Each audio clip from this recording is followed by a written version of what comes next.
Bonjour chers élèves, comme je vous ai annoncé dans la séquence passée que nous allons continuer l'étude de la fonction logarithme décimal dans cette séquence en calculant la limite de log de x lorsque x tend vers 0 par valeur positive, on avait trouvé moins infini. Alors, la droite d'équation x est égale à 0 est une asymptote verticale à la représentation graphique de la fonction f. Comme la limite, lorsque x tend vers plus infini de log de x est égale aussi à plus infini, nous allons chercher la branche infinie. Alors, nous aurons la limite lorsque x tend vers plus infini de log de x sur x. Ceci est égal à la limite lorsque x tend vers plus infini de 1 sur ln de 10 fois ln de x sur x. Or, la limite de ln de x sur x, lorsque x tend vers plus infini, est une limite de référence. C'est égal à 0. Donc 0 multiplié par 1 sur ln de 10 est égal à 0.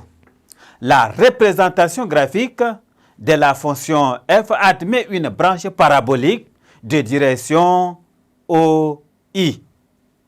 Puisque log de 1 est égal à 0 et log de 10 est égal à 1, on en déduit le tableau de variation suivant.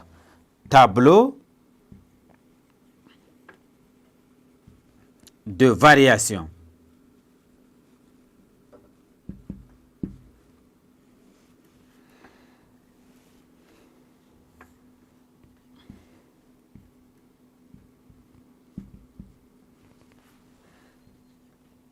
Log prime de x log de x. Fonction dérivée strictement positive. La fonction n'est pas définie en 0.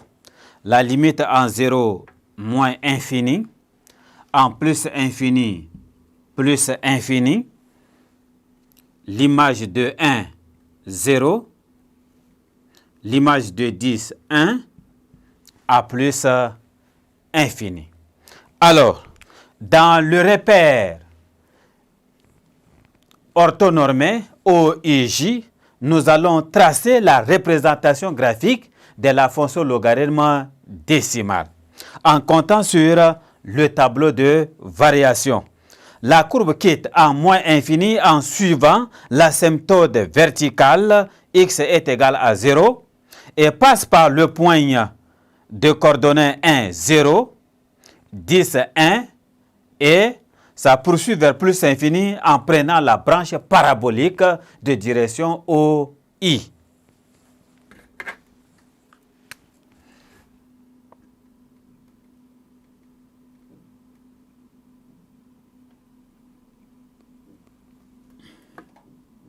C'est log.